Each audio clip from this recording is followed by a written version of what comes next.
Ukraine imesema pendekezo la Marekani la kusitisha mapigano mara moja kwa siku 30 katika vita baina yake na Urusi linajumuisha makubaliano kuhusu anga, bahari na vikosi vya mstari wa mbele, huku maafisa wa Marekani wakijiandaa kuwasilisha mpango huo kwa Moscow. Skola Kisanga anaarifu zaidi.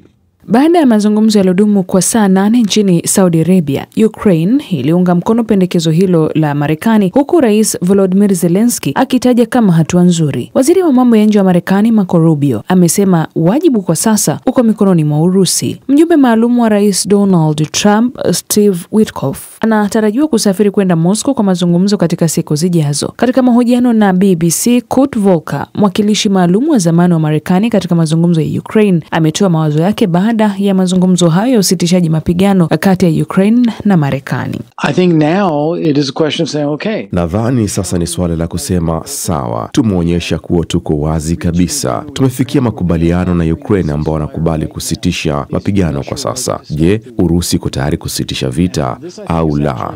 Nadhani hii ni nafasi ngumu sana kwa Putin kwa sababu hataki kusema hapana, lakini kwa kweli hataki kumaliza vita pia. Kwa hivyo nachotarajia ni yeye kujaribu kuchukua uamuzi huu na kugeuza kwa njia fulani kudai kitu zaidi. Lakini nadhani ni vizuri sana kuona Marekani na Ukraine zimekubaliana kushirikiana kwa njia hii. Saa chache baada ya makubaliano hayo mjini Jeddah, jeshi la Ukraine lilionya kuhusu ndege zisizo na rubani za Urusi zinazokaribia maeneo kadhaa nchi hiyo. Katika eneo la kati la Dnipropetrovsk, mamlaka ziliripoti mashambulizi katika vituo vya miundombinu, nyumba za kibinafsi na maeneo ya biashara. Katika mji mkuu wa Kiev, vikosi vya ulinzi wa anga vinafanya kazi na kuwataka watu kusalia nyumbani. Akizungumza na BBC, Rose Gotamola, naibu katibu mkuu wa zamani wa NATO, alisema shambulio hilo ni ishara kwamba Moscow bado haiko tayari kwa amani.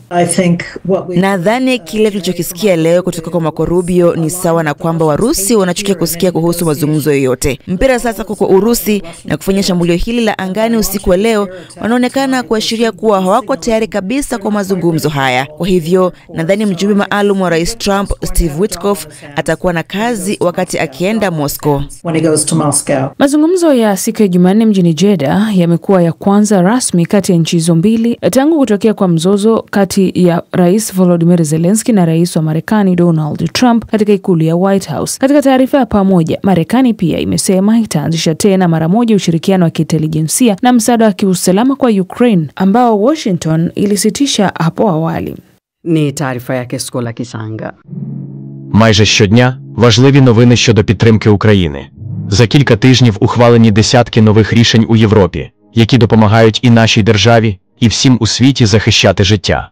Зараз багато дипломатії заради справедливого і тривалого миру. Миру, який може бути наслідком тільки надійних гарантій безпеки. Завдяки лідерству США та єдності Європи, це точно може стати нашим спільним успіхом. Польща готує великий пакет допомоги та розширює програми підготовки наших воїнів. Німеччина прискорює постачання систем IRIS-T і боєприпасів до них. Нідерланди працюють над посиленням ППО та вже виділили фінансування на виробництво дронів в Україні. Країни Північної Європи та Балтії, як завжди, повна підтримка, забезпечать оснащення і тренування бригади. Норвегія збільшила допомогу на цей рік до майже 8 мільярдів євро, більш ніж удвічі. Фінляндія та Швеція готують нові пакети підтримки. Литва та Латвія – зміцнення повітряного щита. Ісландія та Данія – інвестиції в український ОПК. Військова допомога від Великої Британії на цей рік – понад 5,5 мільярдів доларів. І ще маємо 1 мільярд євро від Іспанії.